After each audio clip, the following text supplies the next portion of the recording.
I'm doing well, thank you. My name is Akin Omotoso and I'm the director of Vaya.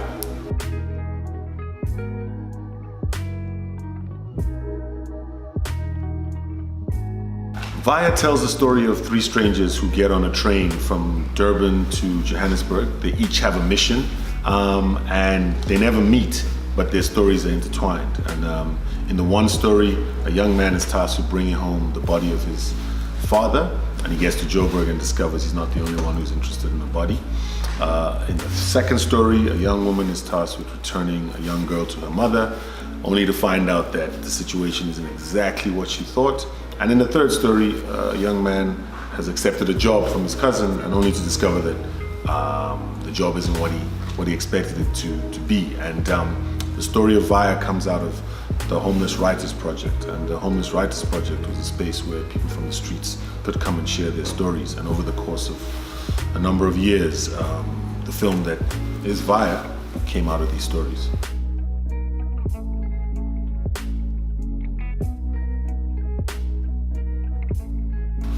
The process of making Vaya was one that was very organic, and it took 6 years of just storytelling. It took 6 years of just allowing the sort of structure of the film to grow organically. The process started firstly as people in a space telling stories, and telling stories as a form of therapy, and that led to ultimately the idea of doing a movie. And the group was very big in the beginning, but then it became smaller, down to 4 gentlemen, and ultimately the film is based on their experiences and experiences of people they know from the streets. And this took 6 years, and I think why that's what people are responding to when they talk about the authenticity of it is this idea of that it was allowed the time to mature and to grow and everything. And the authenticity comes from the fact that the people who wrote the script lived or knew people who lived these kinds of lives.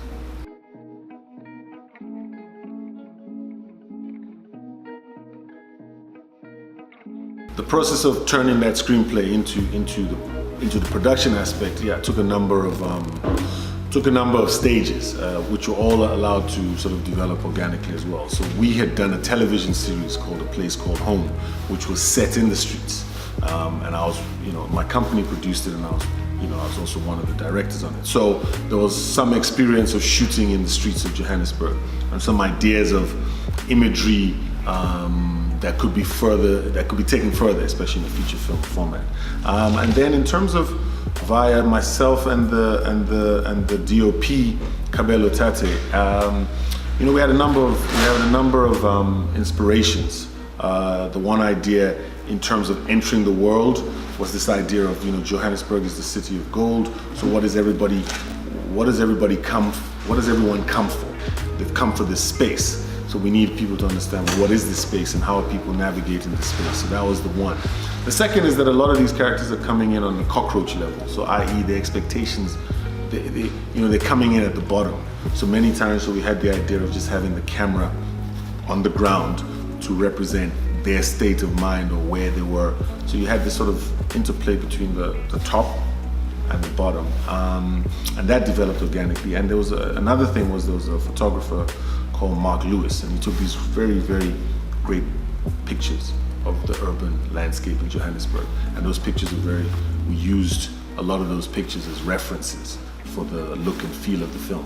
And lastly, the guys themselves took us to the spaces that either they lived in, they had written about. So it was a real sort of combination of all these factors that led to the look and the feel of the film.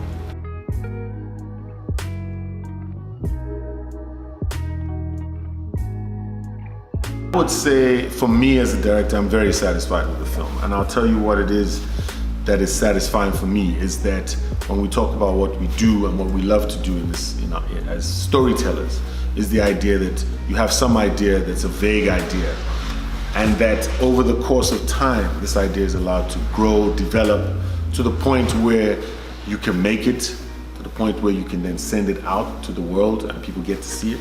Like here we are today, and you have a We have a partnership with Array, and it will be on Netflix through the Array partnership, and that it hits everything that we dreamt of in making it. So for me, when I was thinking about the film and I wanted to make something that was had a very humane and empathetic feel, and I think wherever we show the film, that has been the response. So for me, it's very gratifying that what one set out to do was achieved.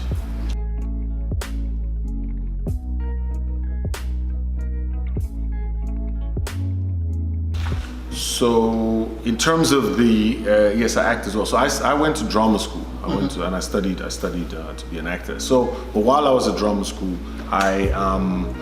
the sort of bug for directing hit me. So then I started dabbling with my classmates. My parents bought me a small camera, so I was able to use my classmates in practice. So for me, I've always done both. I've always acted and directed. So I would say it's not so much which do you like. Each gives something else. As an actor, you're part and parcel of someone else's story. So you fulfilling that particular mission. As a director, you bring in other people to be part of the story. So there's that. And then also for me as an actor, I get to learn from other directors. I get to be a spy on their set, see what they do, what I can learn from them to take back onto my set. So I think the need to correct some images and put images into the world that we want to see is what funnels the directing aspect. So to link to your other question about representation, is that I've always felt like, we can complain a lot about some of the images we see, but what are you doing about it? What are you contributing? So for me, I wanted to be able, and I've been fortunate to be able to do that, be somebody who can also rewrite cinematically some of the imagery and be in control of some of what you put out there. I think that there's a lot more in this day and age. A lot more people are writing back, so to speak. Diverse imagery. It's not where it should be, but it's definitely better than when I was a child. I remember watching films where if you saw the black character, you knew that character is going to be gone by the 20th minute. And I can't even describe.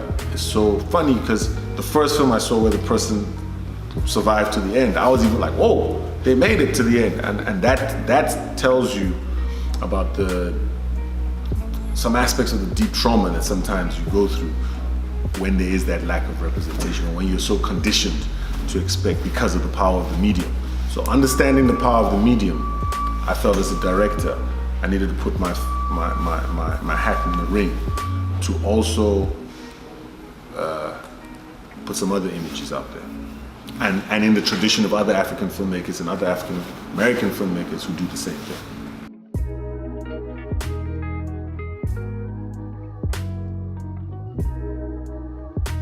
We definitely want to continue it. The Homeless Writers Project continues. We want to hopefully get into the TV series space because there are a lot of stories, and these stories need to be told and told continually. So definitely as a television series, we have a book which we published, something called Vaya, Untold Stories of the Street, which is available online. So yeah, definitely, we haven't finished. There's a lot more to come. Jazabel Social.